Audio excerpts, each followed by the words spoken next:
Jane, I am recording, so once it's 5 o'clock, I'm ready when you are. Okay. I saw I was on mute. I need to get glass for the shelf and then it'll all be back there. So.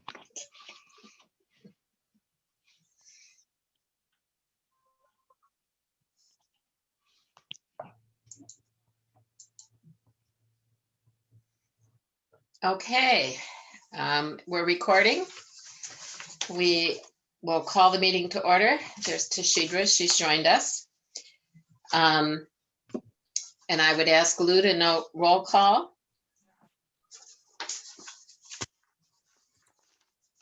The announcement for the Committee of the Whole will convene into closed session pursuant to section 19.85 of the Wisconsin statutes for purposes of conferring with legal counsel for the governmental body who is rendering oral or written advice concerning strategy to be adopted by the body with respect to litigation in which it is or is likely to become involved. And we note tax assessment litigation with Walgreens. So we will be going into closed at the end of this meeting. Minutes from the Committee of the Whole meeting from 4/7/21. I would entertain a motion to approve. Motion to approve. Thank you, Colleen. We have a motion. We have a second. Second. We have a second by Abby. Is there any discussion or edits to the minutes? If not, all those in favor signify by saying aye. Aye. Aye. Opposed, same sign. Motion carries. Items for discussion.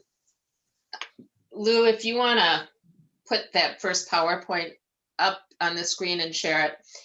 One of the things that I wanted to do tonight was to kind of go through a summary version of the document that Lou gave you and summary that, so you don't have to read the whole code right away. There's a lot of written information on this, but I wanted to go through some points, both for our new people and as a reminder for some of our returning board members. And we're going to talk a little bit about ethics and a little bit about board operating principles. So you want to hit the next slide, Lou? One of the things that is in the ethics code is that each trustee is responsible to know the code and to operate in an ethical manner. What does that mean? In short, no trustee shall use his or her position to obtain preferential treatment or obtain financial gain for themselves, their family, a business, in any way. And no trustee shall disclose or use inside information concerning the village to promote financial gain. You may have information that could be useful in making some sort of a deal. You're obligated to not use that. No trustee shall vote on any legislation in which she or he has a personal financial interest. A good example of that was if someone works for a company and we're securing service from that company or considering it, then the trustee could not vote on that matter. The rule of thumb is when in doubt or you have a question, do what's best for the village, not what's best for you. I think that's all pretty straightforward. But as we go along, if someone has a question about what anything means, feel free to raise their hand or ask a question. The next, respect one another in the whole community. One of the things that had been happening from time to time is we were not necessarily always as civil with one another as I think we should be and need to be. So, I think it's important that we not only respect each other as trustees, but we also respect people who are appearing before us. Sometimes that's tough, but we need to do it. We all come to the table to represent the whole community. This is a nonpartisan position. We're not related to one political party or another. We're here to, in a nonpartisan way, represent everyone, not one special interest group. We're here to determine the best interests of the village, not our personal agenda. Sometimes that's not easy. And I know each of us have different backgrounds, education, work experiences, and it means we approach problem solving and planning differently. But we need to be indifferent to our own personal agenda and style and work as a cohesive board to address the village needs, maintain its infrastructure and facilities and financial integrity. That's quite it sounds like an easy statement. It's not easy sometimes when you feel strongly personally about something, but in the long run, it may in fact not be what's best for the village. We need to figure out how to do that and how to step back and say, okay, let's look at the facts, not feel it from my gut. Next slide. Some of our operating principles. We need to be mindful of open meeting and public records requirements. Remember that all meetings need to be posted, not just board meetings. This includes committees, commissions, and small groups of trustees. Even if you're going to tour something and there's going to be more than 2 trustees there, we need to post it. If we could get caught in a couple of violations of open meetings is a walking quorum. It may in fact not seem like we're doing anything wrong, but if I talk to Colleen and we talk about doing something and Colleen either by email or by a conversation talks to someone else, pretty soon, we're walking through the board and having what's called a walking quorum or a type of meeting. Or there could be what's called a negative quorum. All of this is in your document, but I encourage people to know and understand those things and to not get in trouble. A negative quorum exists when members have discussed an item of business and reached a consensus prior to the meeting that they will vote against a particular measure and that they have enough power together to prevent the measure from passing. Again, we need to come to meetings with open minds and not with our own agendas. All records associated with village business are public records, including email. One of the things that you need to think about is, what do you write to one another in your emails? What do you have in your text messages? Have you mixed up personal and village emails and records and information? If in fact there's an information request, you may be surprised at how much information gets exposed and what you have to give up. So I encourage everyone to separate out their village email and messages, text messages, any kind of communication. Be careful on social media, because in this day and age, social media can really bite you. And to know that you have to turn that stuff over. You don't want to have something negative that you wouldn't want the whole world to view. When I was working in a public affairs arena, we used to always have as a rule of thumb, don't write anything or say anything you don't want to see on the front page of the New York Times. Well, we're probably not going to hit the New York Times, but don't put anything in your records that you don't want published. Once a decision is made as a board, it's important to respect and reflect the decision of the board. It's not helpful to run around and say, well, Jane wanted that or Colleen wanted that, but I didn't really want that. It got passed, but I didn't vote for it. And, it's important for us to be careful about not respecting the decisions that come out of our board. Some reminders.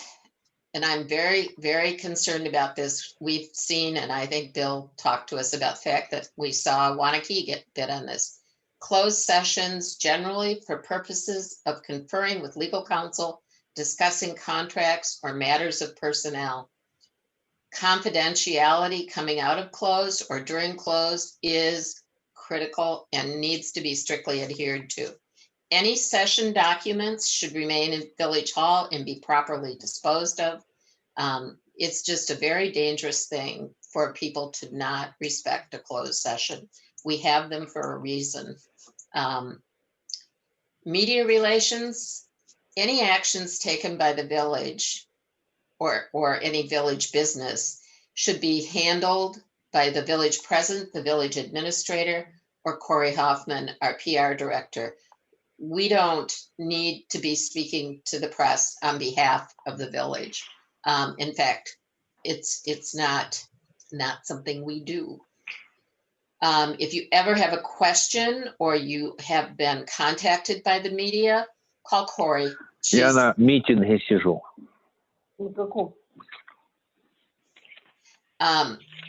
Corey will know. Nikolai, can you, yeah, thank you. Corey is just really good with knowing how to handle the press or call myself or call Steve. When we're giving out information, either, whether it's in a media or a social event, we need to be real cautious that our information is correct. There have been a few times in the last 18 months when people have given out information that was only partially accurate or wasn't the whole story, and it causes some real potential problems for people. So we have to make sure before we start talking to people that we know what we're talking about. Again, represent general interests of the village, not special interest groups. And remember, this is a nonpartisan office. And that's just critical. Village board members should not become involved in the administrative operations of village departments and should not direct administrative staff to initiate programs, conduct studies, establish policy. These actions require approval of the whole board. We have to be careful with the amount of time we take from staff. We have a great staff. We have a talented staff. They're limited in time. They're all very busy. They're working double time. And it's not productive if they have to repeat or meet with each of us individually on a topic. We really want to get information from staff, and there's more than one of us that want it. We'll bring them into a board meeting so we can all get it at the same time. We shouldn't be running to staff individually for that sort of thing. And need to be sensitive to how often we're doing it and what we're asking for. Village board members should not contact consulting professionals to the village. Our Mark Roffers, Al Reuter, Craig Matthews, others, without checking with either myself or Steve Falgren, the administrator. It could result in conflicting or duplicative instructions, and it's costly. Every time they're talking to you, they're billing the village. So we need to remember that. End of slideshow. Thank you, Lou. Are there questions on any of that? I just, it may sound kind of elementary, but we really need to pay attention to this information. And if you have questions, Lou or Steve or I, or, there are people you can ask, but it's better to err on the side of caution and to pay attention. So, Abby. I guess I do have a question. Do the new trustees have access to the local government 101 training? I know I got it 4 years ago and found it very helpful, at least with like general government operations and things like that. They do. This was the leagues. Yeah. Mhm. Yeah, the League of Wisconsin Municipalities has some training on, I think it is called Government 101. And it's a lot of the basics, and it is worth putting the time in to attend. They're doing it online right now, so there were some dates published. One's coming up pretty soon in May, I think, so it's worth going online on their site. They also have helpful material you can order. And so I encourage folks to consider that as well.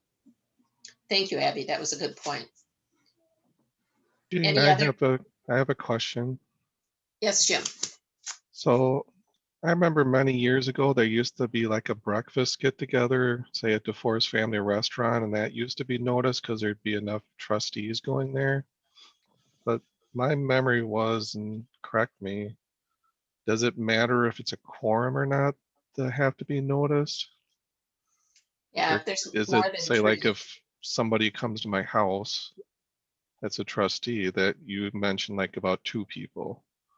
So, I think it's 3 constitutes a meeting. I think once it's 3, it's a problem. Where's Al?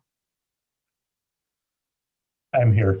The negative quorum rule kind of depends on what issue you're talking about. A negative quorum is a number of trustees sufficient to defeat a proposal. So on a typical issue that takes a majority vote, 3 trustees is not enough to defeat the measure, but a 4th would be. So you don't have negative quorum issues there. But if you have something that takes a supermajority vote, such as a budget amendment that takes a 2/3 vote, then it would only take, I'm doing my math right, 3 trustees to defeat a 2/3 majority.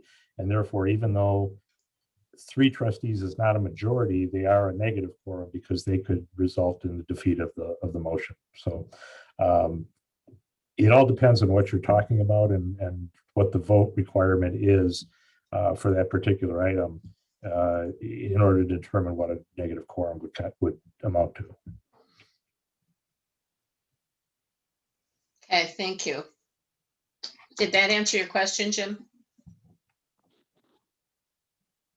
yes. Okay. Abby? I was just gonna add that when I became a new trustee, I found it the more information provided, the more helpful it was for me to start with my I guess trusteeship, whatever you want to call it. And I know I think this was before you were on the board, Jane, but a couple of years ago I did ask, and Luann made that great document.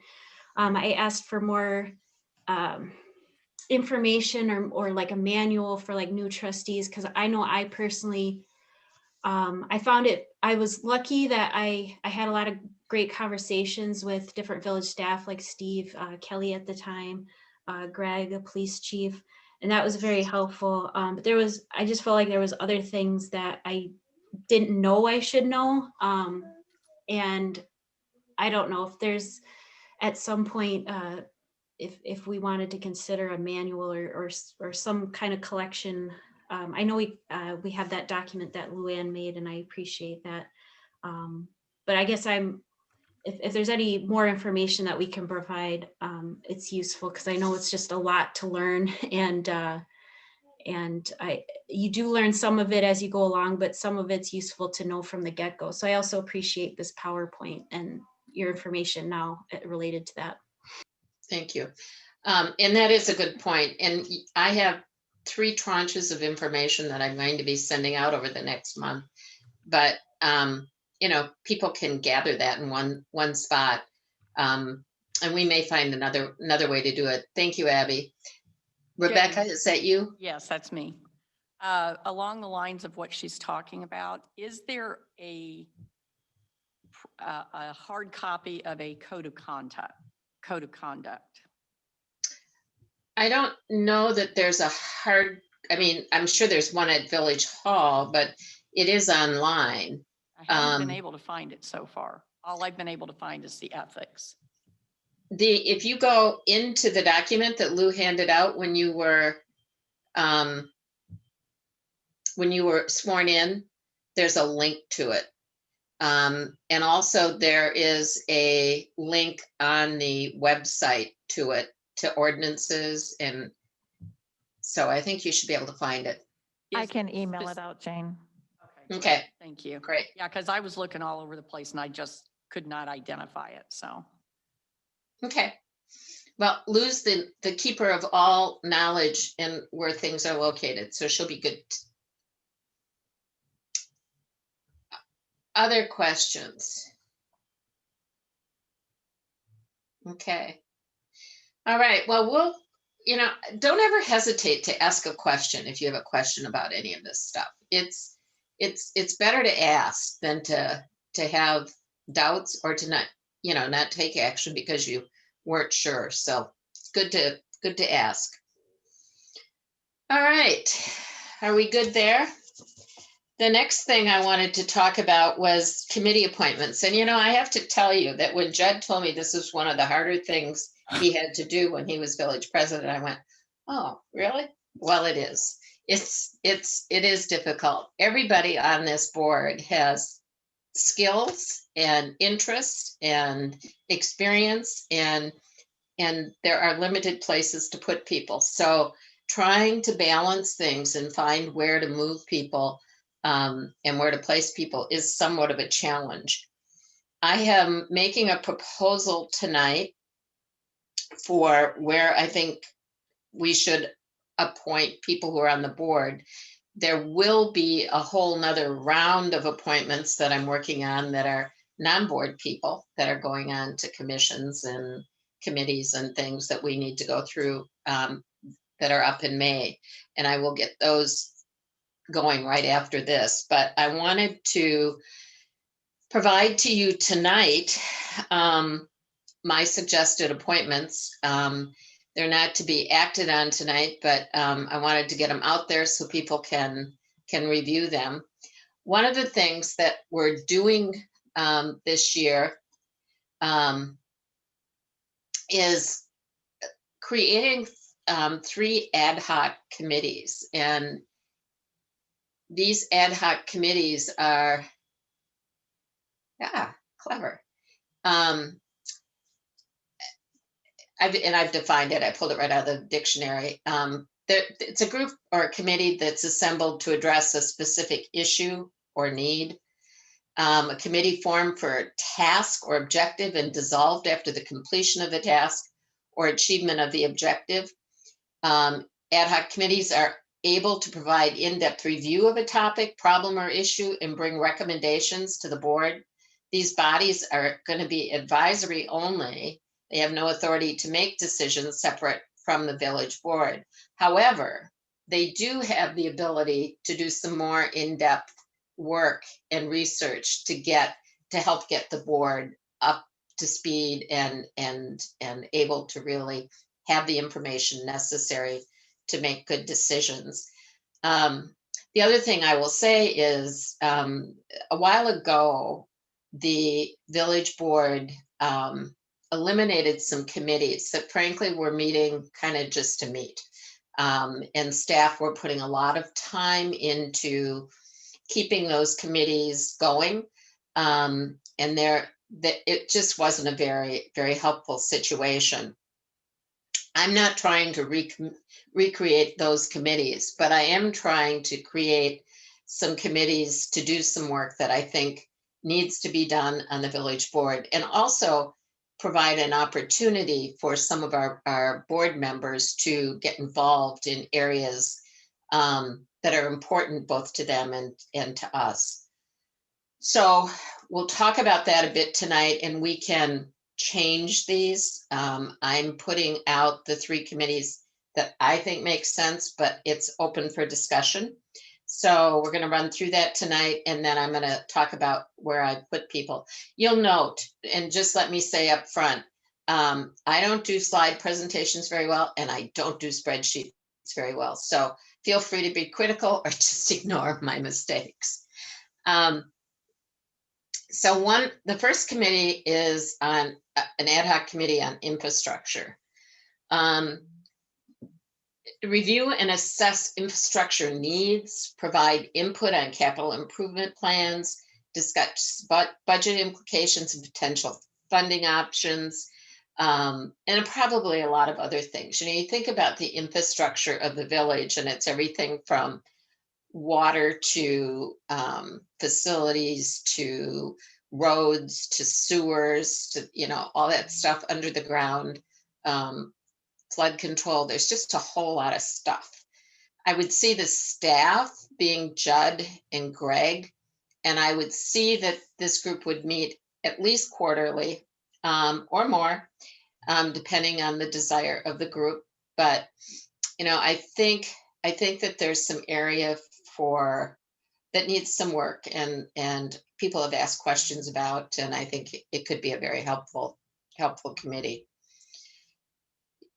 Let's go through the three and then we can ask questions. Parks and Natural Resources.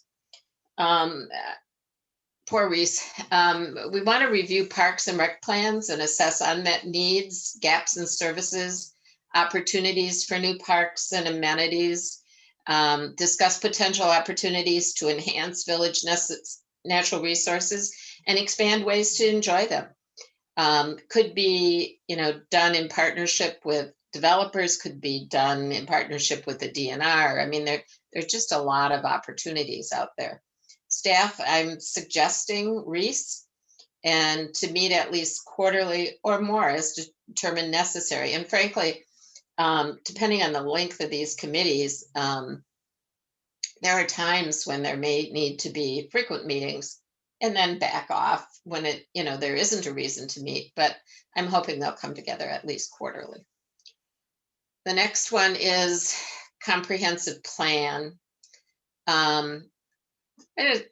We have places where we get input, P&Z, community meetings, other opportunities, staff review, some of us individually review surveys, but there's not a specific key committee that is just focused on looking at the comprehensive plan with Mark and Michelle and Brandy.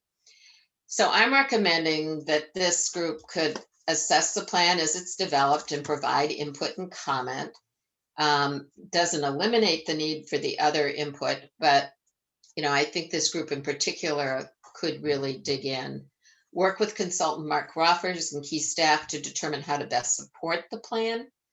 To review neighborhood plans and discuss how to communicate proposed plan to residents, members of the neighborhood, developers, committees, commissions, and the village board.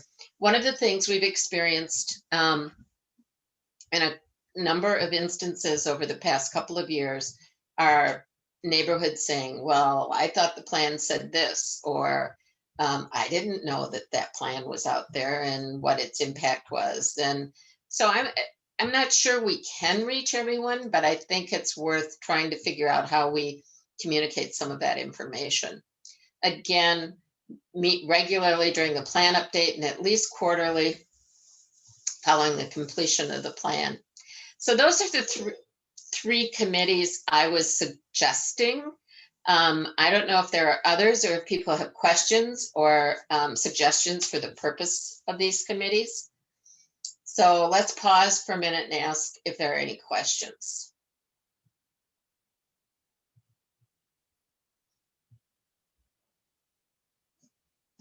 Boy, you guys are easy tonight. Well, then let's move on to the appointments. So this is a chart, thank you, Steve, that I'm suggesting for appointments.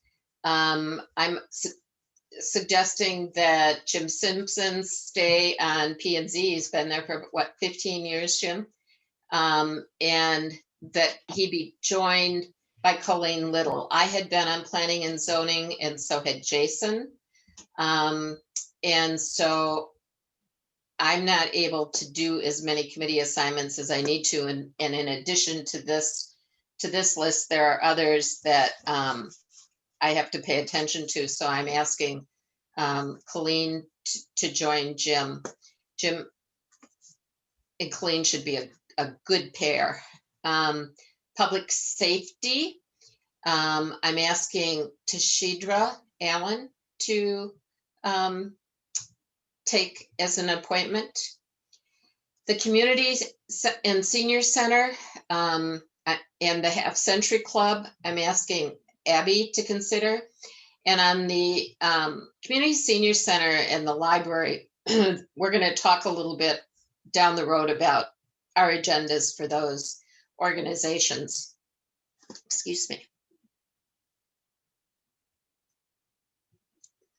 Fire and EMS, Colleen is vice president of that group, and I'm hoping she'll stay.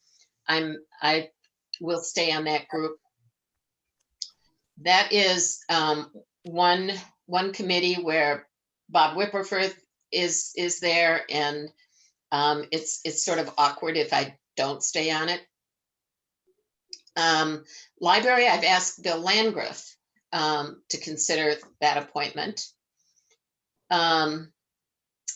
So on the Infrastructure Ad Hoc Committee, I'm asking Tashidra and Bill to be the trustee representatives. We could add others, I guess, but starting with those two, and then we'd like to find some community people also. CDA, myself, and we've asked Rebecca Witherspoon to consider it. Parks and Natural Resources, Abby, and also Jim Simpson. Comp Plan, Rebecca and Jim. Board of Review, Tashidra Allen, and we have Rebecca. I'm on that automatically. Ethics, Abby, and one of the reasons I've asked Abby to take up Ethics Committee is because she has been for a long time wanting to review the ethics code. And so it's a good place for her to start that process. Administrative Review, myself and Colleen Little. So that's the first group of appointments I'm suggesting, and the other committees. And I put it out there. I take questions, comments, concerns, or if you don't want to talk about it tonight, you can call me and we can talk about it privately. Questions? I've got one, Jean. Yeah, Jim. I'm just a bit curious. You say that it's not appointments, but I also know that there's a planning and zoning meeting next week.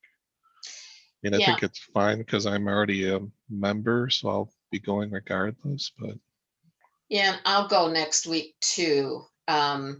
Even though I'm not gonna probably be there in May, although I will monitor it, but I will be there, and we'll probably see the new people in May because we have to act on this. And we'll probably act on it the first meeting in May. Al, Steve, shake your heads, yes or no? Yes. So that's what we'll do. So we'll be fine. And we'll have you chair it. So it'll be fine. Other questions? Okay. Well, that was easy. I hope everybody thinks about it and lets me know. We've got a talented group of people, and if it doesn't work, we can move people as need be. I think committee assignments are not only good for getting the work of the village done, but it's a wonderful way to learn about the village. You get into a committee where you haven't been involved, whether it's in infrastructure or it's public safety, or it's even the library. You find the range of issues is tremendous, and there's a lot more to do than what people realize, and it's how you learn. So, all right. We finally get to give an administrative and finance update to Steve Falgren. I can stop talking. I have nothing to share. Thank you. Chief, do you have anything to share? Yeah, I can share just a couple things. Today, we started the process of updating our squad and body worn camera system. So the size of the body worn camera is actually pretty sleek as compared to the Visual Lab stuff we have been using for a year. It's very light. I guess just comparison to the palm of a hand, it fits pretty well. So they've installer from GTech has been here all day working on that, and tomorrow staff is going through training to finalize that process. They've also been working on the squad camera, which everyone is kind of excited for. Again, its size is interesting, but it's still a 1080p picture that comes with it, but it's just so much smaller. It actually improves the visibility from the front seats of the vehicle. So everybody's kind of excited. So that is kind of the bigs going on around here. And then obviously the next Thursday, Friday, excuse me, we're going to be working on some data-driven training, as the board well knows, as they've been invited. So that's the update from the PD. Thanks. Chief, can I ask, the camera that goes in the squad, is that on the dashboard? No, it actually mounts to the window. It's got a pretty strong epoxy that mounts to the windshield itself. And for the most part, it's tucked as far behind the rear view mirror as it can be. So it even minimizes the distraction more. Good, okay. All right, any questions for Chief? If not, thank you. Judd, you have an update? Yep, there's three things I'd like to just briefly cover. First, the recycling garbage has seemed to have improved quite a bit after we met with Waste Management. One thing we are adding is out at the yard waste site, we have a recycling bin that will be for cardboard only. With the prevalence of people having to shop online, they've got a lot more boxes from Amazon or other online retailers, and that seems to be taking up a lot of space in people's recycling carts. The cost to add a recycling every week will be well over $125,000 or more, so that's just not feasible for us with levy limits, expenditure restraint, and budgets. So hopefully this will be a way. It's a smaller bin right now. If that's not suitable, we'll work with Waste Management and get a larger bin out there, but we're gonna have residents need to break down their boxes and then store them in that bin, and they'll be picked up by Waste Management. Questions on garbage or recycling stuff? No, I'm just glad it's improving. Yes. Innovation Drive, we're gonna get started on road projects here soon. We had thought Innovation Drive was gonna go first. But that resurfacing project is going to be delayed, pushed back a little bit with the CF development coming forward. We don't want to redo that road and then crack it open again for the connections there. So we'll be getting out notifications again to those residents. Hopefully they've all signed up for email notifications. Greg is working on additional announcements through the rest of the streets that we've got coming up. A lot of street projects are going to happen this year. And then what was the other item? Was it Sunfish Pond, Greg? Is that? It was splash pad. Splash pad. Oh, the splash pad. That was it. Not as one S. I knew it was either Sunfish, Sunnybrook, or splash pad. So the splash pad is coming along really fast, swimmingly even, if you will. And it's got the outer ring was poured. They're going to be continuing to work on additional pouring of the cement and fixtures. So they're right on pace and should be ready to go for early June. So it's coming together very nicely, and the parts are really cool. It's going to be a really impressive splash pad. So looking forward to that. That's exciting. Great. Any questions for Judd? All right, we'll keep moving. Michelle, do you have anything? I do. I have two things, if I may. Wanted to let you know a couple things you might have heard of. We have a new business coming to 625 South Main Street next to Pick and Save. That's going to be the Sage Apothecary, if you've seen that. Beautiful storefront going to be opening in spring. I've reached out to see if I could get an exact date if they know yet, and I have not heard back on that particular item. But it is going to be a neat shop that is kind of like a health and wellness boutique. So it'll have organic products, supplements, and supplies and things like that. So I wanted to welcome them to the community. Also, you might have seen in the newspaper about EVCO expanding, the almost 13,000 square feet that they're going to be expanding. They are very busy, as well as they have also occupied a plant in Georgia. So they are very busy, and so just want to congratulate them on their expansion coming. Great. That's it, unless anyone has any questions. Well, we like new businesses, so that's good to hear. Thank you. Corey, do you have anything? Nothing to share. Thank you. Thanks. Okay. Reese? I do not have anything to share at this time. All right. Well, then we would entertain a motion to go into closed session. So So moved. moved. Abby made the motion. Jim, do you want to? Yes, please. I'll second it. And we have Jim as a second. Thank you. Any discussion?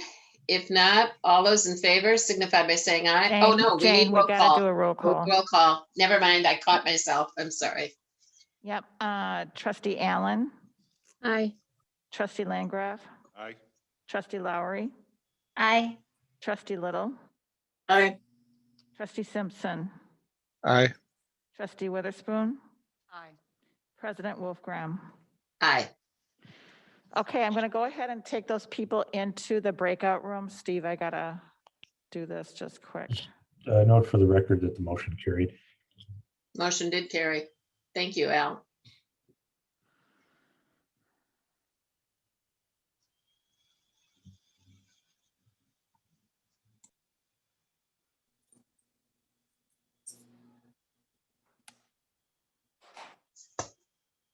If I missed anybody, I apologize. Please bear with me.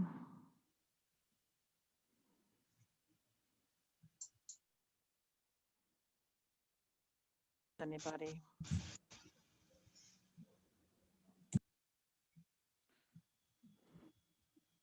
Deshidra, I don't see. Okay.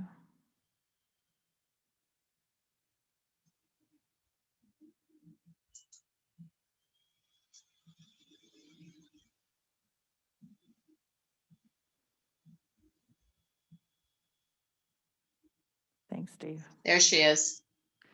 Okay, Tashidra, Abby, Colleen, Jill. Okay, we're good. All right, here we are. And I'm assuming you have have Rebecca and Bill with you, Lou and Steve. That is correct. And Steve. This is difficult because you don't see in the hall who's there in the room. It's not comfortable. All right, we're here, Al, and for those of you who don't know, Jason Gehring is an attorney working with us on the Walgreen litigation. So I turn it over to the attorneys. Actually, Jane, for Jason's benefit, we do have some materials that we can put up on the screen if he wants it. It's information you shared with your emails, Jason. Yeah, thank you. Yeah, you could put up an email. At our last closed session meeting, we got some feedback, or I did, on both a proposal that was initially made by Walgreens to try to resolve both the personal property and the real property claims that are issued in the. Okay, Jane, we are back in regular. And I am recording. Okay. Well, then I would call the regular village board meeting. We need to adjourn the cow first, Jane. Oh, thanks, guys. As I said, it takes a village to run a meeting. Thank you. I would entertain a motion to adjourn committee of the whole. So moved. Tashidra moved. Is there a second? Second, Rebecca. Rebecca has seconded it. All those in favor signify by saying aye. Aye. Aye. Hi. Opposed, same sign. Motion carries. Thank you. Yeah, I just All need right. a minute here, Jane. Okay, I'm good to go. All right. With that, I would call the meeting of the regular village board together or to order. Ask Lou to note roll, and I would ask Colleen to lead us in the pledge. I pledge allegiance to the flag of the United States of America and to the republic for which it stands, one nation, under God, indivisible, with liberty and justice for all.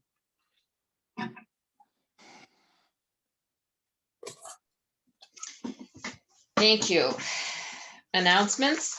The village board will convene into closed session pursuant to section 19.85 1G of the Wisconsin statutes for purposes of conferring with legal counsel for the governmental body who is rendering oral or written advice concerning strategy to be adopted by the body with respect to litigation in which it is or is likely to become involved.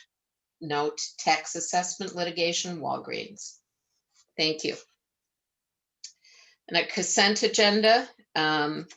We have the regular village board minutes. We want to separate these items, I would suspect, or not. Yes.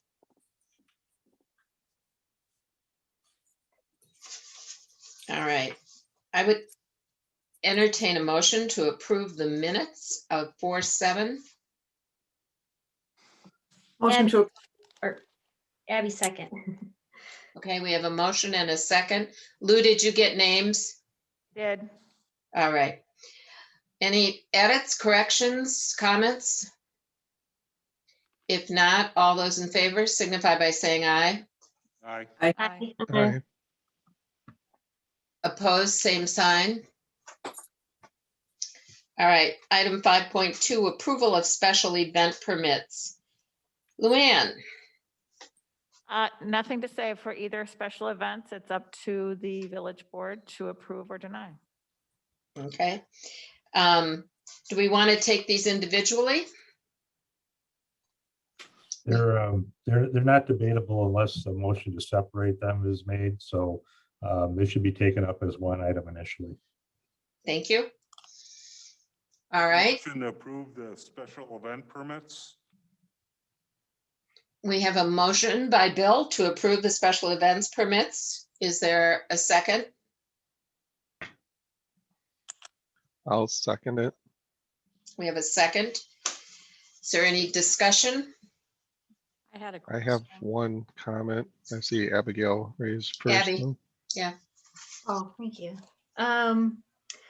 I am wondering if, I don't know if I can do this after it's already had a motion and a second, but I would be interested in tabling the two permits. My concern is that there's not a reference in the application that they had to sign, saying that they would comply with, whatever current county health order is in place at the time and day of the event. And that it's their responsibility to know, what's in the county order and to comply with it.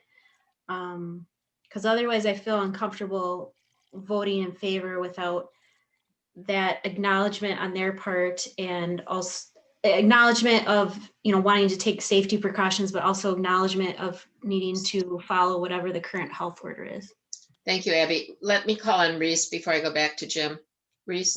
I can just speak to that. So when they do the park rental, they are required to sign off and agree that they will be following any current Dane County public health orders. So that is something that they agree upon when doing their park rental. Okay, good. Good. Does that help, Abby? Yeah, I think so. Does that include the Dragon Arts Fair? I know it's going to be on DeForest Street. I don't know if that's considered part of our park. Yep, so they are reserving all of Fireman's Park as well. So with that, it kind of encompasses that area as well. So their event would have to fall underneath those orders, whatever they are at that time, since obviously a new order is going to come out before both of those events. Thank you. Jim? I'm looking at the Dragon Arts Fair where Chief Olson mentioned a concern about leaving Stevenson Street open. And I noticed on their permit or on their map, they're showing sites on Stevenson Street. So I wonder if that's in a conflict that they need to modify that, or will there be say an emergency route through those sites? Could I speak to that? Who is that? It says Julie Wills. I'm on the application for the Dragon Art Fair. I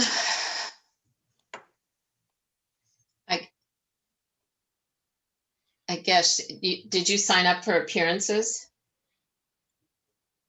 I guess. She's the applicant, Jane. All right, go ahead. I just wanted to know, we will comply with Chief Olson's request. We would just need to reorganize, how we've got things laid out. Nothing is firm at this point, how things are laid out. We're more than happy to do that and comply with any ordinances or requirements of Dane County. Okay, thank you. Would you like me to reword my motion? Did I do that, Jane? To include the street closing? Well, you can amend your motion. I'd like to amend it to approve with the conditions that the police chief and fire chief have with the closure of the street.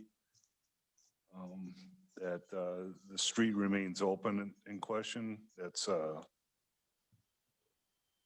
street is at Stevenson.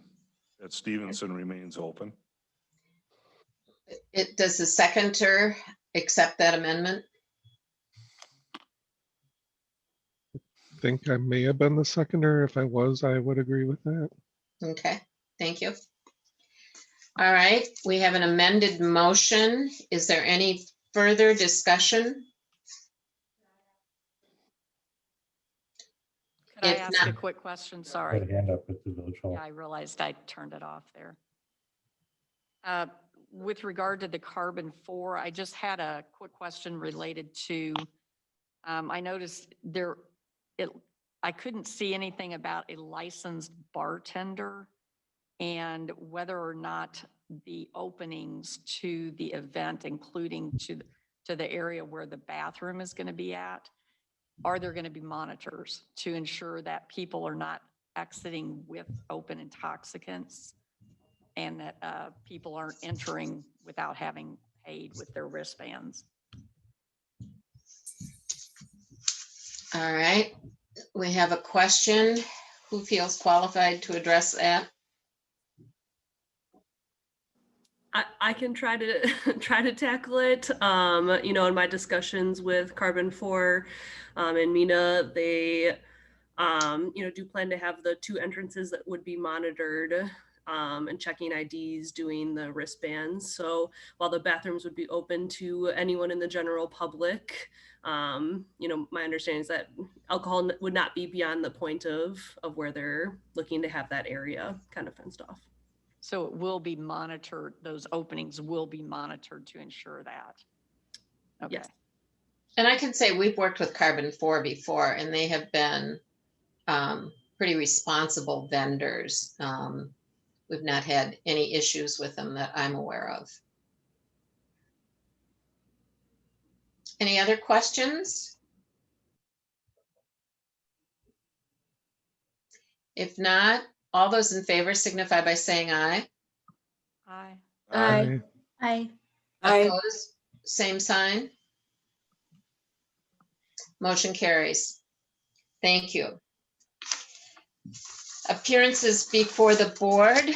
I have one that's been registered, Ann Alexander.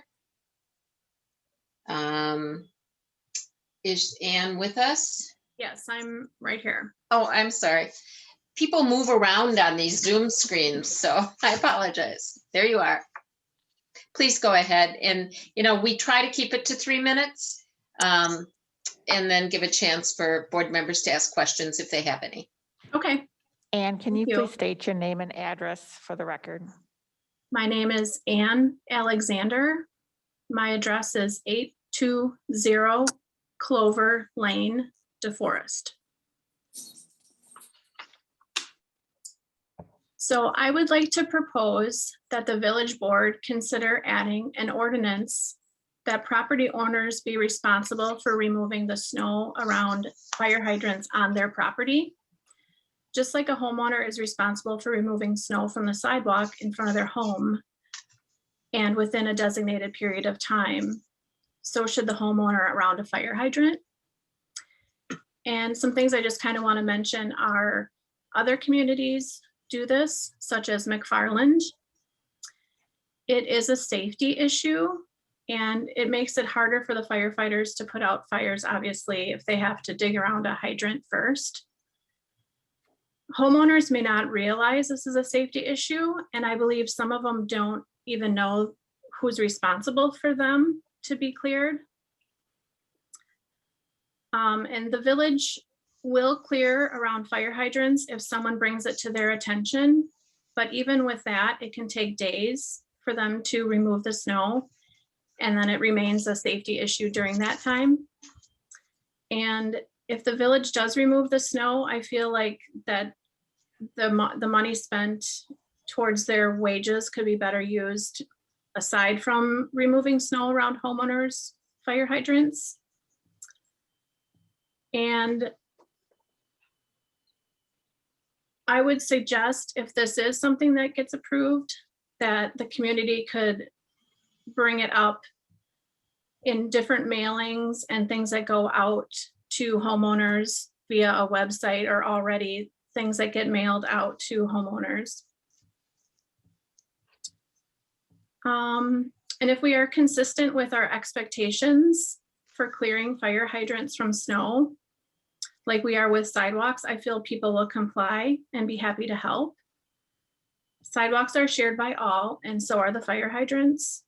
This not only protects the homeowner where the fire hydrant is located, but also the neighbors nearby as well. That's all I really had to say. Thank you, Ann. Does anybody have any questions for Ann?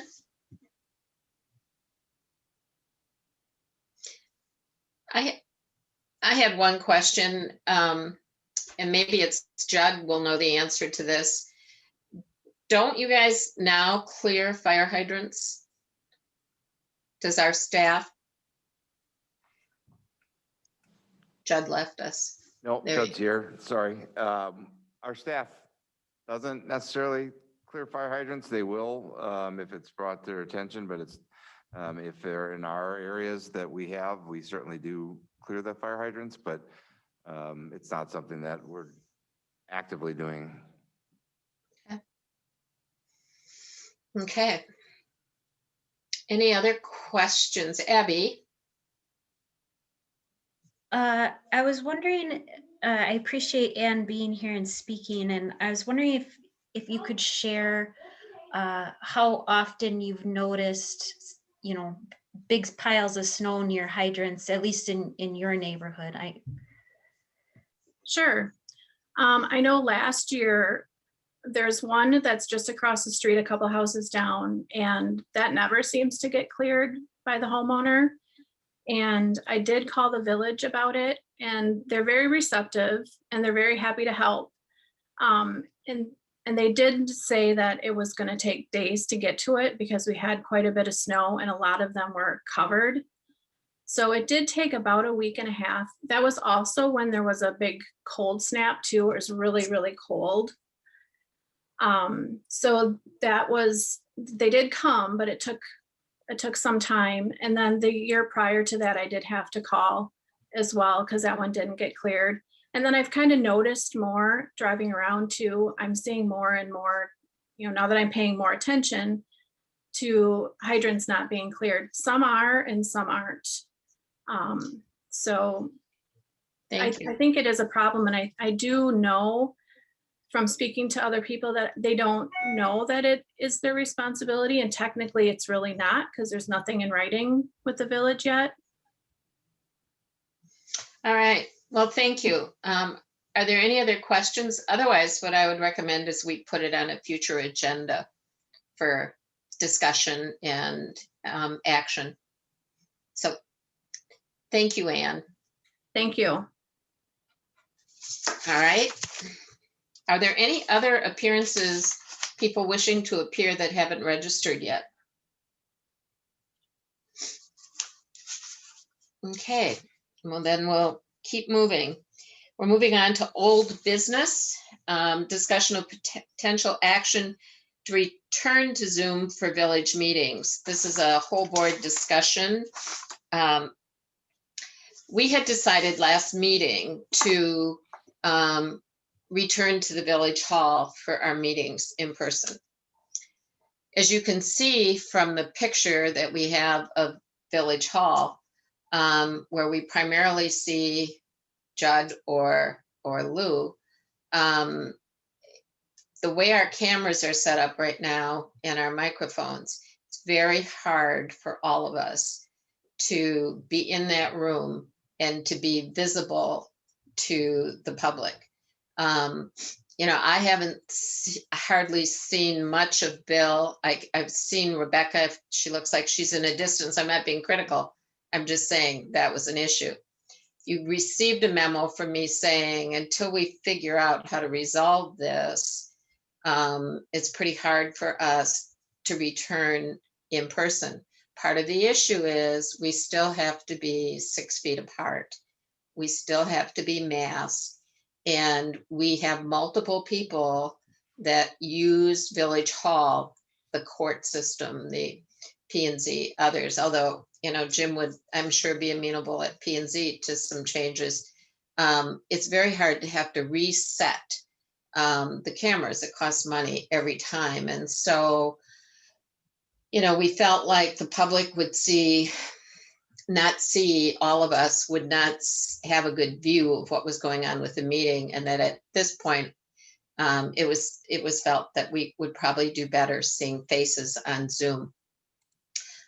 But I want to open that up for discussion and action by the board, because as you know, we voted to go back in person. That John Stefanik did a nice article on it in the paper, but when we made that motion, we did not know what the situation was with the cameras. And once staff really got at it, we found there were mega problems. So I'd like to know what everybody thinks about this.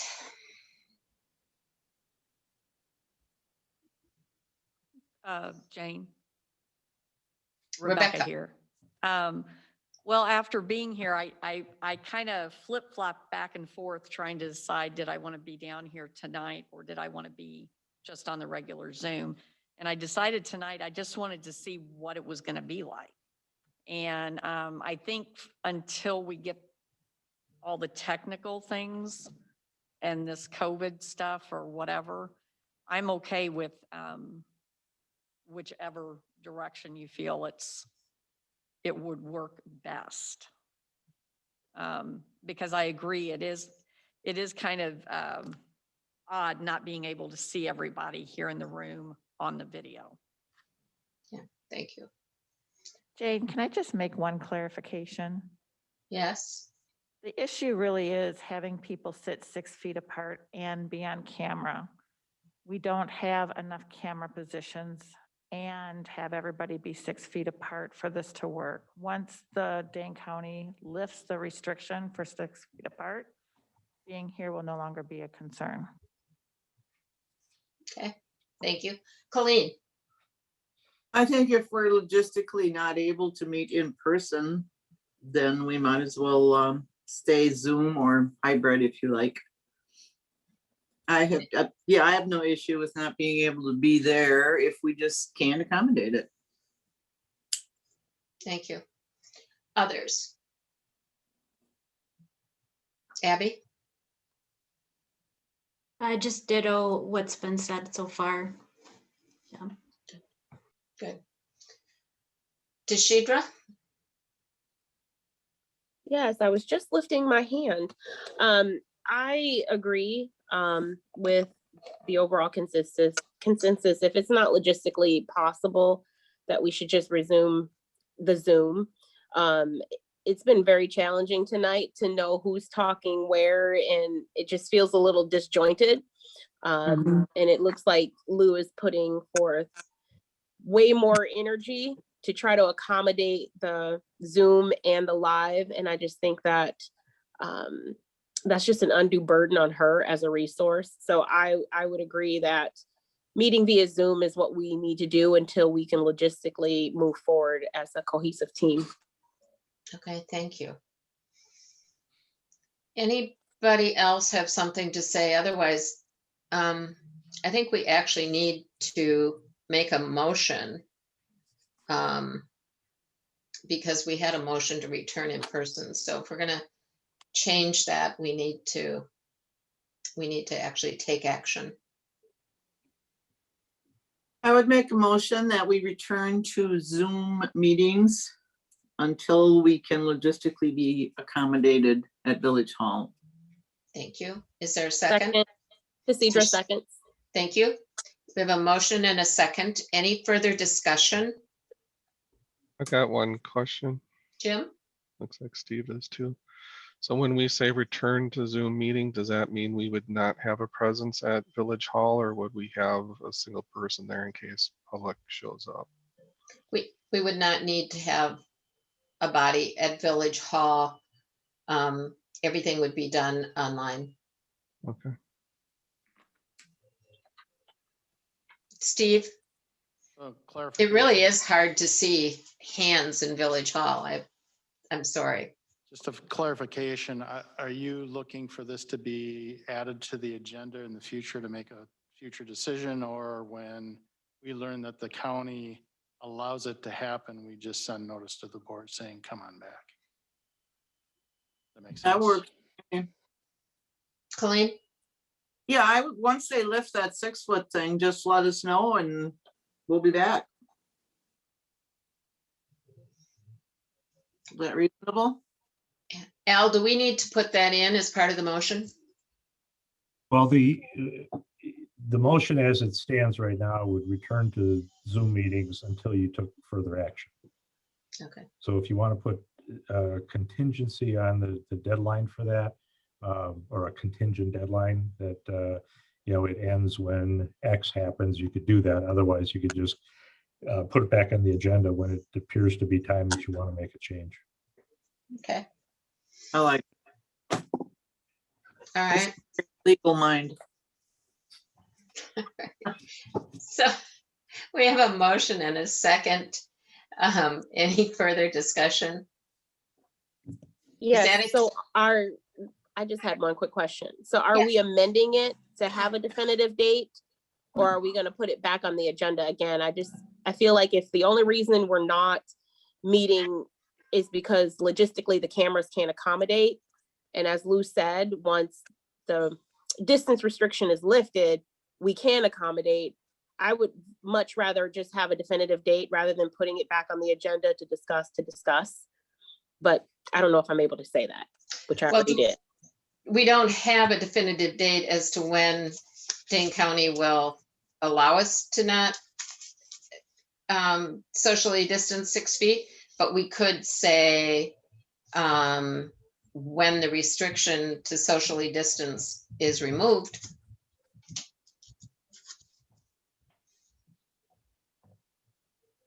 Yes, that's what I was saying.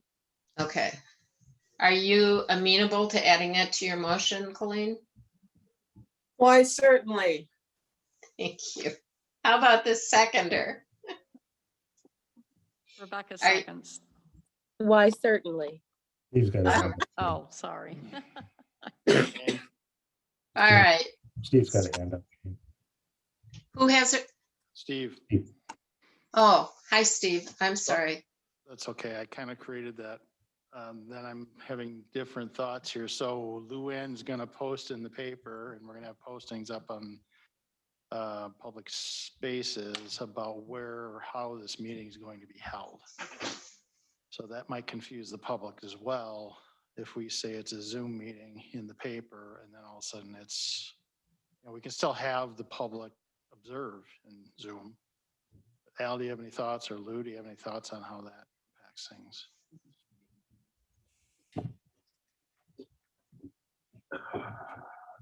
I guess as long as the public has a clear option to be able to attend the meeting, I'm not too concerned about it. I mean, we can certainly post it as best we can, given the latest orders as they come out. But yeah, there could be that overlapping meeting where it's published in the paper as a Zoom meeting and it turns out to be an in-person meeting if the change is automatic. Okay.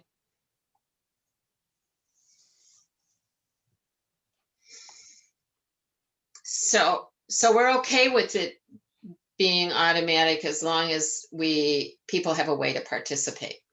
Yes. I think I can make that work pretty easily with the agenda. Okay, all right. So I think we're clear. We have a motion, a second. All those in favor signify by saying aye. Aye. Aye. Aye. Opposed, same sign. No.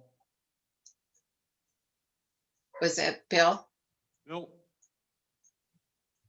I don't know who said no. I'm sorry. That was Bill.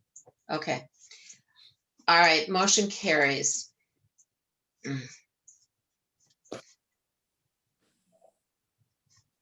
Moving on then.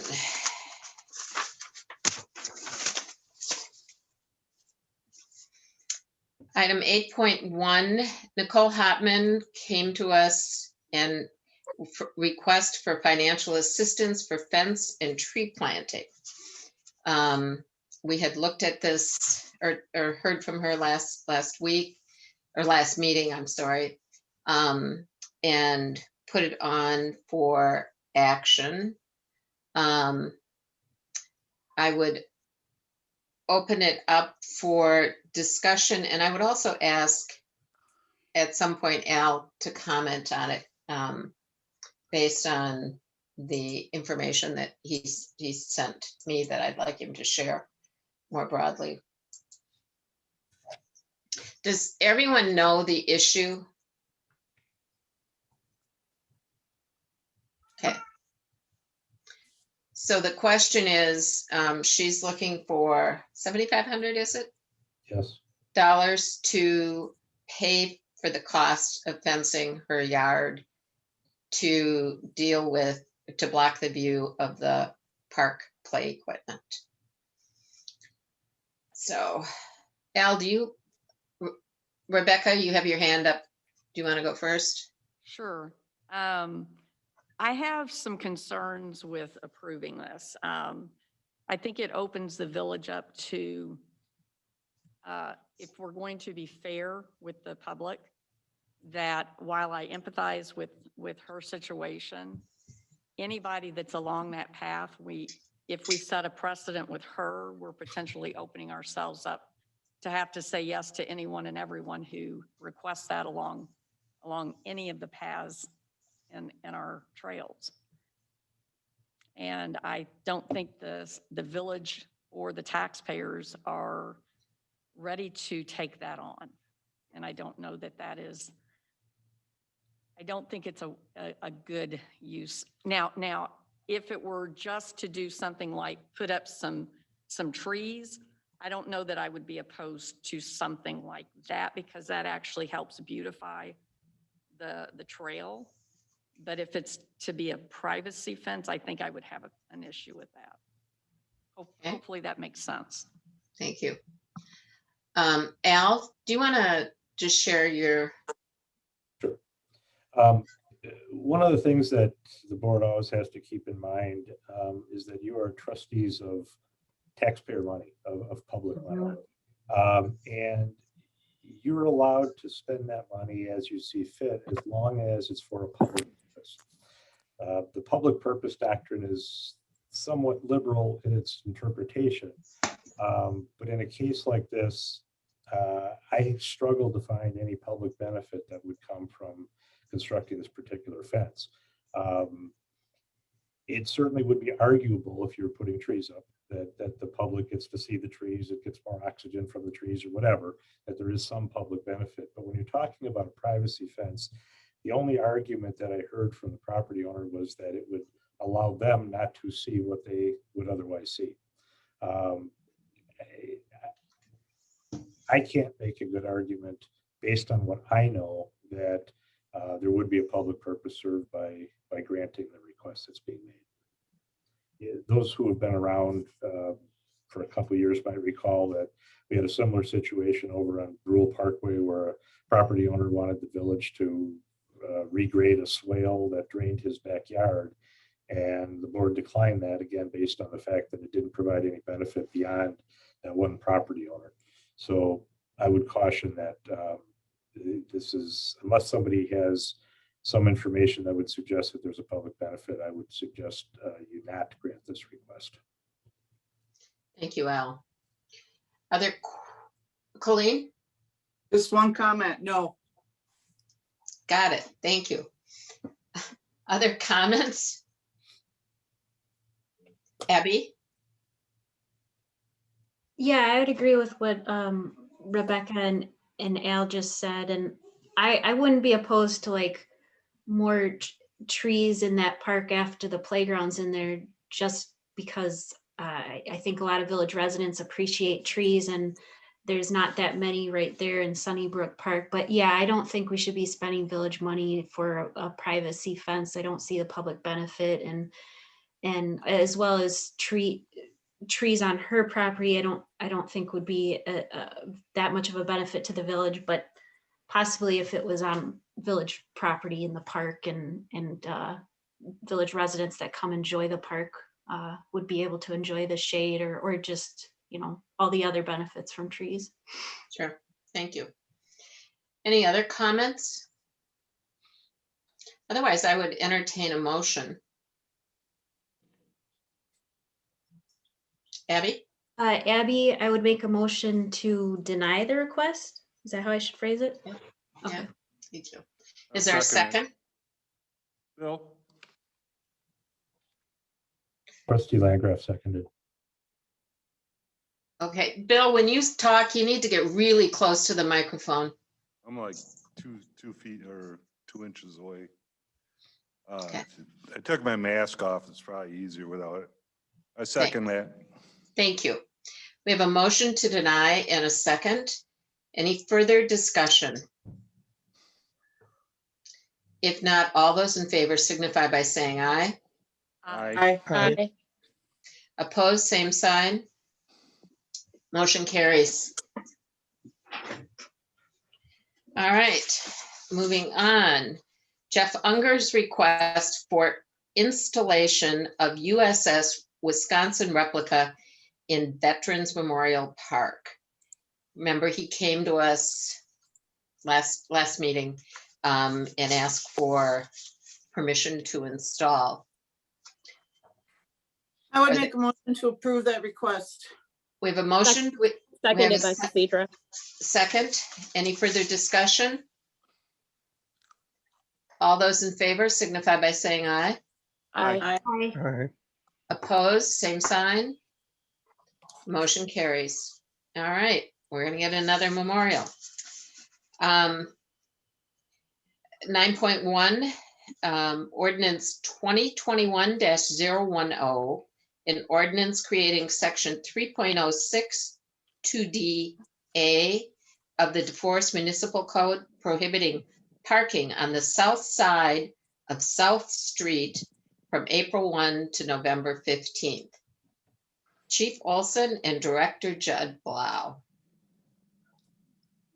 Okay, I can start, and then if Judd, if you have anything to add, please jump in. But this kind of came to, I think, Judd's attention first from citizens concerned about safety and walking the area. There's, as you know, there's no sidewalk or no walking path. The trail kind of dead ends there. The Mayapple Trail at Sunnybrook and South Street, and then you can continue southbound towards the Conservancy area from that location on the trails. But for those that are trying to safely walk to the west, towards the subdivision west of River Road, there's no safe walking path, and our citizens are walking in the street. And, you know, to their credit, stay close to the curb, but we're trying to create a safety lane for them, and the street is not really set to be redesigned for a period of time. So Judd came up with a pretty creative solution, I think, that will give a safety lane, but will also, you know, mark the roadway for that. And the reason we put the time limits on there is so that when snow has to be removed in the winter months, we can take down the delineators, and then his crew can also ensure street safety. And looking at the proposal, I also considered the fact that we have heard from citizens recently about speed on South Street. I think by narrowing that road a little bit and the delineators, that might accomplish a secondary goal.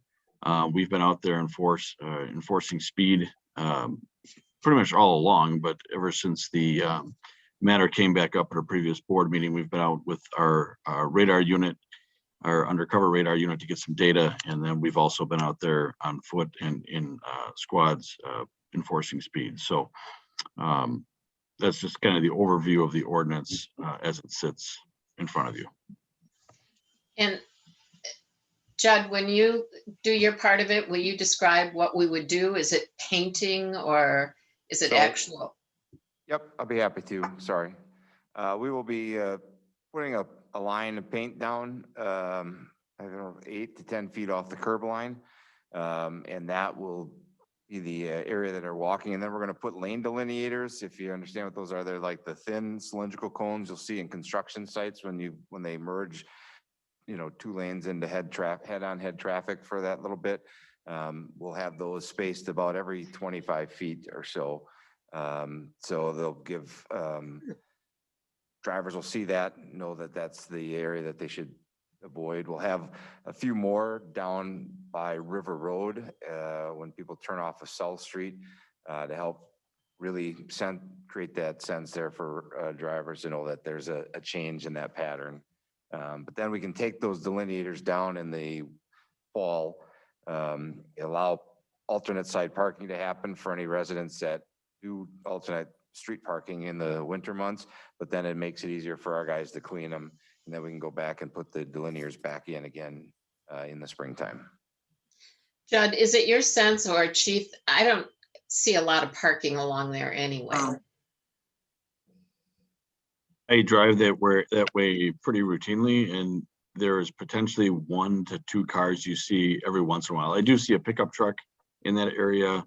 Probably would be about the high 700 to low 800 block of South Street. But again, I don't see a great impact in that area. Okay, good. Other questions for Judd or Chief? Abby? Not a question, just a comment. I very much approve of this, and I really appreciate the chief and Judd's work on this and any continued work they do. Over the last few years, I've pretty consistently heard from people in that neighborhood. Well, the 2 things that was just mentioned, either the speed on South Street, or I kept hearing a lot about concerns with the safety of walkers on that part of South Street that doesn't have a sidewalk. And I've had conversations with the previous public services director to see, you know, what the options were. So I'm really thankful that this is available. And if I would also be in favor if in the future, you know, when it makes sense with our, you know, capital improvement plan or whatnot, you know, maybe a more formal trail or sidewalk or, you know, whatever that's a little bit off the road. But I think this is a great option for safe walking there. So thank you. Tashidra. Yes, I just want to say thank you, Chief and Judd, for bringing this forward. And I too fully support this. I am in that area a lot. And the number of people using the street to get to the trails, because we have beautiful trails that come off of River Road and then getting over to the Sunnybrook Trail as well. The traffic has increased, and it's definitely a concern. And I really appreciate what this says to our community members, that safety is a concern and that we take that very serious. And although we can't change the street, which I wish we could, we are definitely taking the steps necessary to keep the members and their children safe. There's a lot more families that want to take this route as well. And so I fully support it. I'm so grateful that this is something that has come up that we can actually take action on. So thank you. All right. Any other comments? Jim?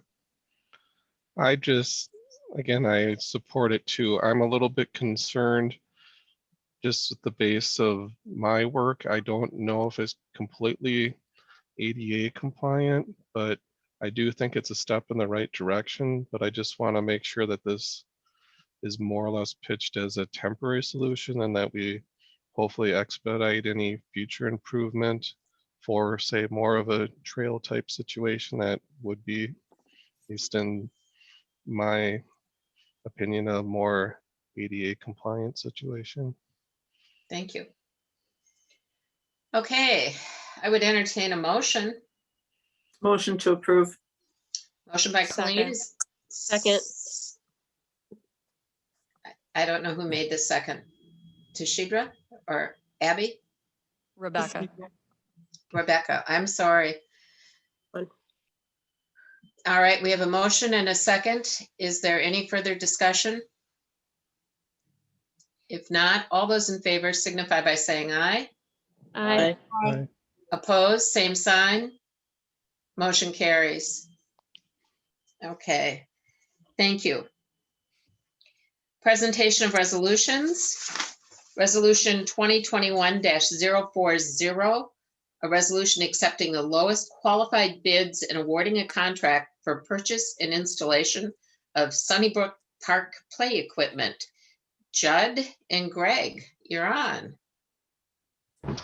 As the memo states, we had one bidder, which isn't uncommon for the way we've done this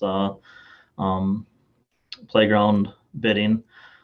Came in at $58,135, which is under our budget and what we kind of expected it to come in at. We do have some other work. We're going to add a sidewalk, and we're doing the excavation work, so that'll get us up to our CIP number, which is 65,000. Looking to get this approved. Motion to approve. We have a motion to approve. Is there a second? Second, Bill. Thank you. Any further discussion? Abby? I was wondering if Greg, if you would be able to talk a bit more about what you said in the memo. Receiving one bid isn't uncommon with the way we go about new play equipment. Is there something different we should do, or what is it that we're doing that may have caused the one bid? Well, so when we go out for RFPs for design, this basically almost kind of like bidding, and we're picking that specific brand of playground equipment. So other people can install that, but they have to use that specific playground equipment or like playground. It's got to be very similar to the specifications that were picked by the board during the RFP process. Right. Okay, Is it- thank you. Okay. Any other questions? If not, all those in favor signify by saying aye. Aye. Aye. Opposed, same sign. Motion carries. Thank you. Resolution 2021-041, a resolution authorizing the village president and clerk to execute a first addendum to the development agreement with BJS Design Build LLC for public improvements associated with the development of Conservancy Springs condominiums in Conservancy Place.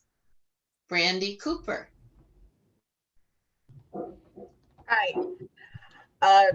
So most of the information is, well, all of the information is provided in the staff report, but just a brief overview is we're just looking at the addendum to the development agreement that you guys had approved previously to extend the work of the improvements on Bellflower Drive down in Conservancy by 122 feet. So that's basically the overview of that addendum. If you have any other questions on the staff report, I'm happy to answer. Thank you. Anybody have questions for Abby?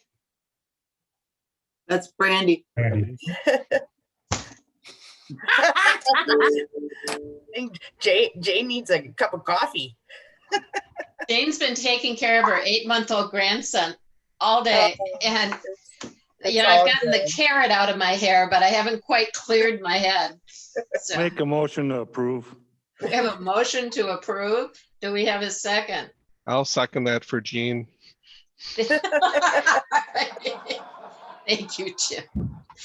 All right, we have a motion and a second. All those in favor signify by saying aye. Aye. Aye. Oh, Aye. Oh, Aye. I think No. Abby had a question. I'm yeah, sorry. sorry.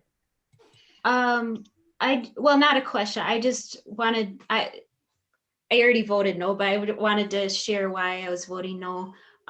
Basically, because I already voted against the development agreement that we did in March. And it, just a reminder, it's nothing against that developer or that development, just I don't agree with the location being so close to Sunfish Pond and the environmental corridor, and trying to keep in mind the best interests of residents and their preferences, especially in regards to natural areas.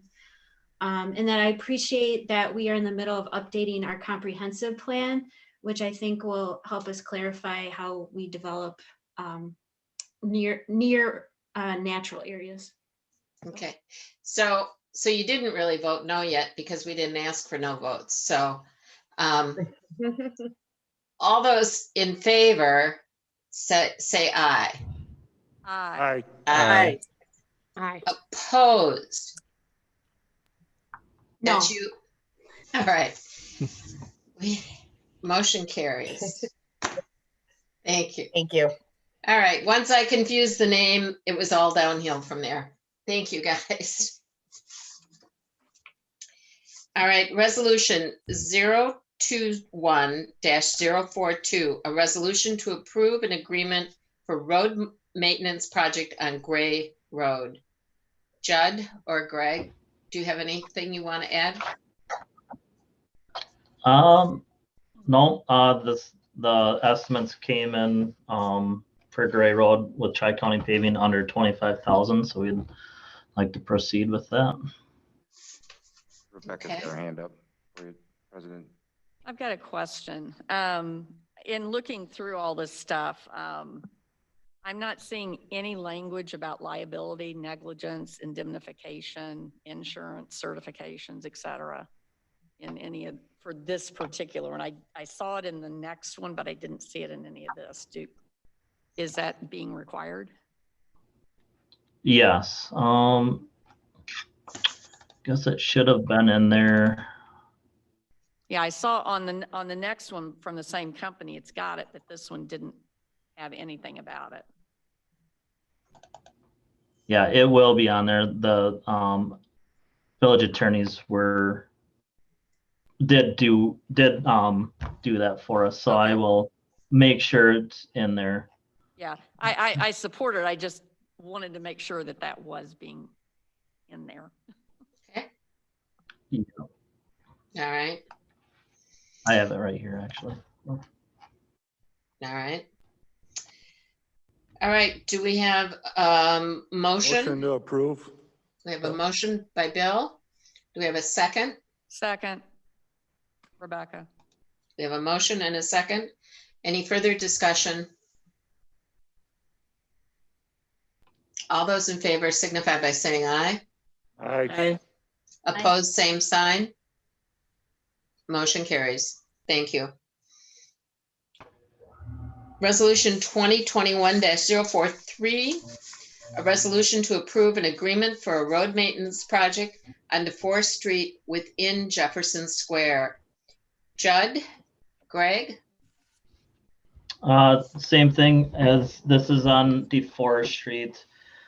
Under 25,000, as you can see on the attached map, that was on with the memo. We are able to go a fair distance, from the property line of Jefferson Square to, the other side of Jefferson's, court, towards Hauser Street.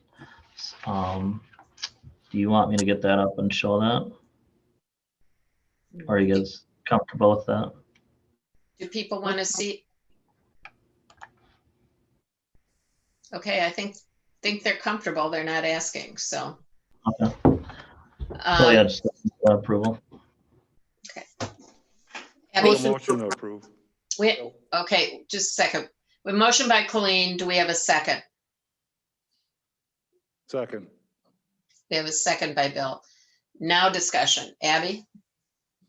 I was just wondering why there's estimates were obtained instead of bids. We don't, so for projects under 25,000, we don't need to go out for bid. We need to receive estimates and then get them approved through the board. Is that correct, Al? It is correct. State law requires public bidding for projects over $25,000, and the village doesn't have any additional requirements that it has imposed by ordinance. So anything under $25,000 can be let by just straight contract. Okay. Question. There was also, this was an efficiency thing, was it not, Judd?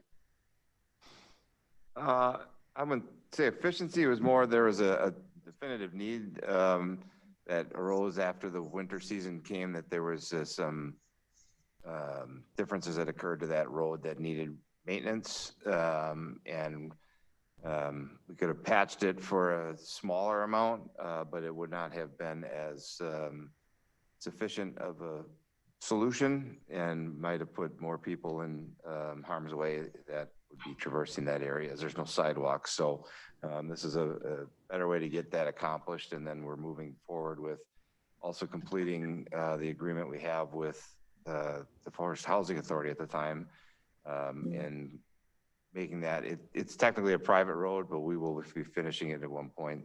So this will be the first phase of that. And then we may be able to pick up the rest of that next year or in the coming years. But the court part is still in good condition, relatively speaking, compared to what actually was on DeForest Street and Jefferson Square there. And one of the issues that kind of really brought this to our attention is a couple of folks got into trouble with their walkers in a pothole. And so we really felt it was time to make it right, because we have people with walkers and canes who are walking on the street along that area. So the CDA appreciates that the village was willing to take it on. Al? I just want to clarify, Judd referred to the road as a private road, and in light of my discussion earlier about the public purpose doctrine, I just wanted to point out for those who don't know that it is a private road owned by the Community Development Authority, so it is a public project. Right, sorry. Thank you. It's not a normal village street, but it is publicly owned. My hand's been duly slapped. Thank you. I wasn't a slap. That was just clarification. Judd, just like I said, it takes a village to run a meeting, so I'm always happy. Thanks. Any additional questions? Otherwise, I would entertain a motion to approve. I move that we approve the motion, or I move that we approve the resolution. Thank you. Rebecca?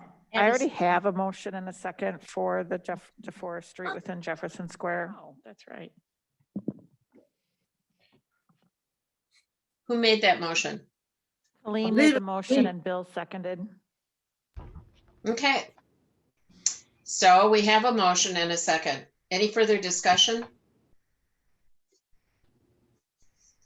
All those in favor signify by saying aye. Aye. Aye. Opposed, same sign.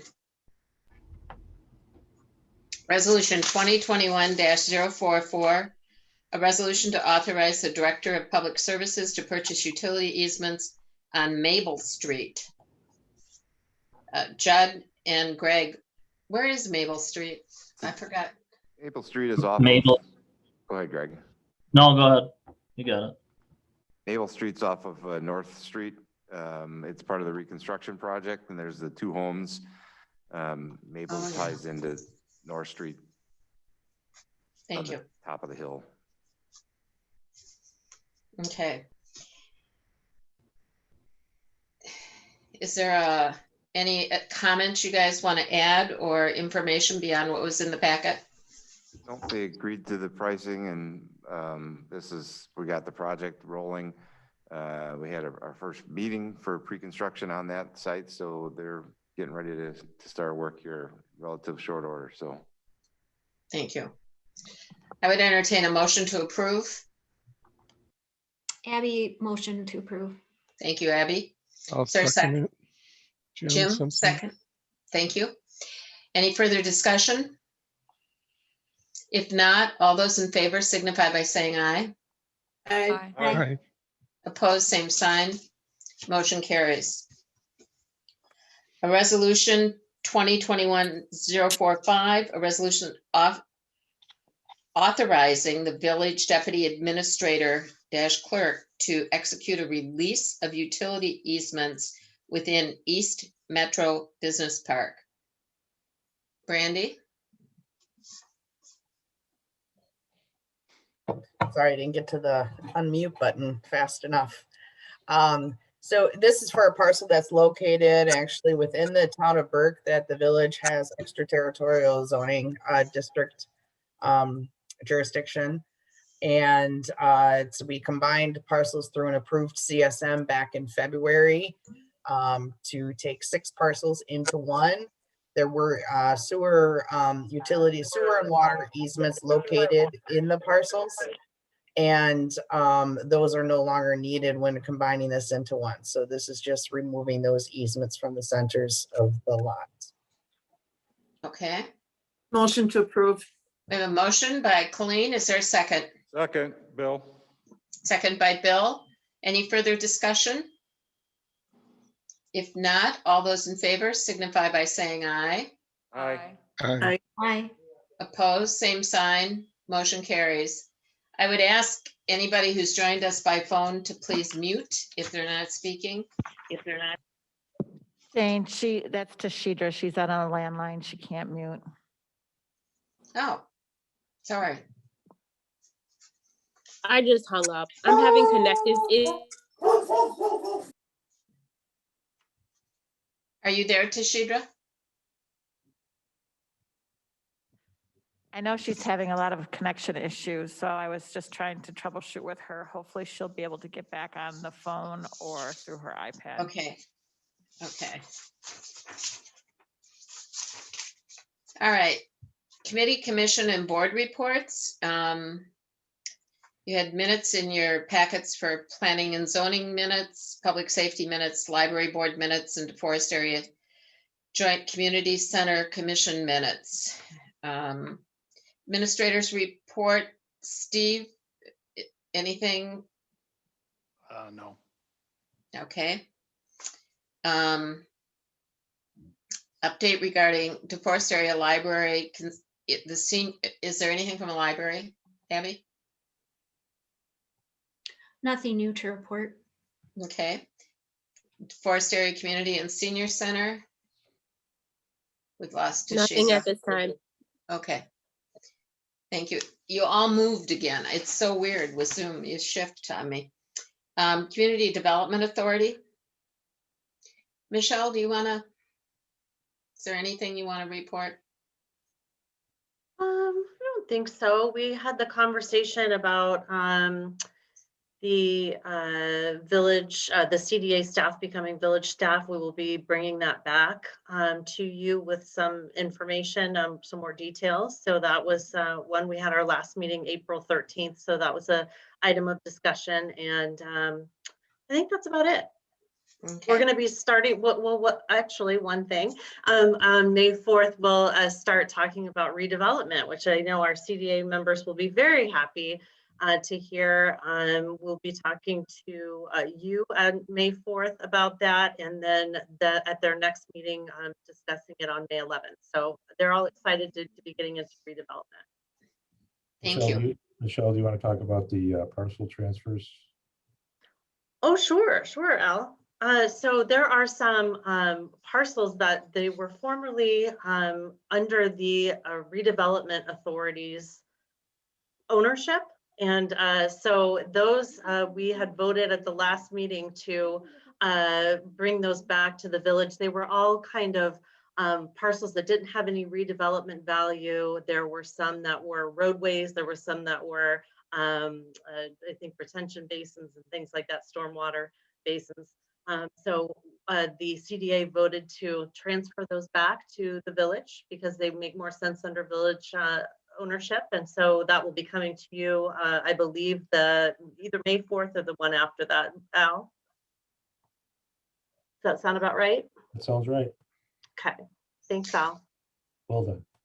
And for our new members, you may know, but in case you don't, we formed a community development authority, which then assumed the redevelopment authority and the housing authority. So that programming and that business moved into the community development authority. So you hear that all rolled up and tied together. All right, DeForest Windsor Fire and EMS District. Colleen, do you want to take it? Continued discussion as always, as will be on a second station. The board did approve unanimously that the fire department will now get a professional website with Tingles on Fish at Tree Road. They will also be looking at getting a professional email service. We're going to change our meeting time from 5 o'clock to 4 o'clock. And that's the highlights, I think. And we're gonna have Chief attend a board meeting in the future to talk about this second station and thoughts about that, so we can have further discussion. So just wanted everyone to be aware of that. I don't have a separate president's report tonight. So with that, we would be ready to entertain a motion to convene into closed session. Motion to convene into closed session.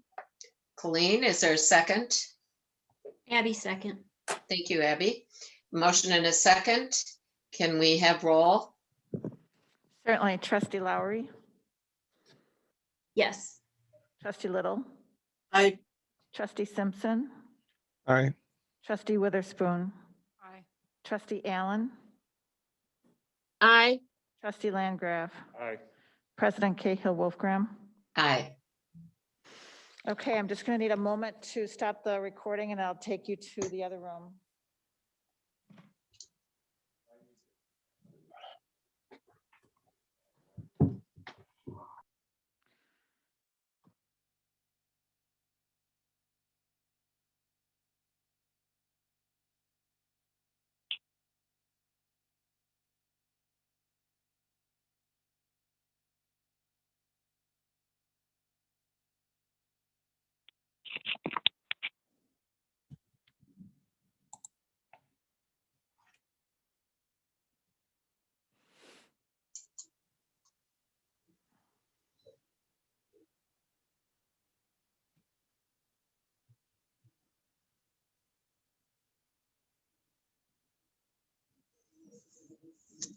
Okay. I think this is everybody. Let me go open the door. All right, are we all back? There's nothing to Yep, report. we're all here. Nothing to, are you recording? Are you okay now, Lou? Yes, thank you for asking. I'm good. Okay. There's nothing to report in terms of action from closed sessions, so I would entertain a motion. Oh, wait, any other business that lawfully comes before the board? Otherwise, I'd entertain a motion to adjourn. Bill makes a So motion moved. to adjourn. I second it. We have a motion and a second. All those in favor signify by saying aye. Aye. Aye. Aye. Aye. Opposed, same sign. Motion carries. Thank you, everyone. This was a little bit confusing, but I appreciate your tolerance and patience, so we'll get there.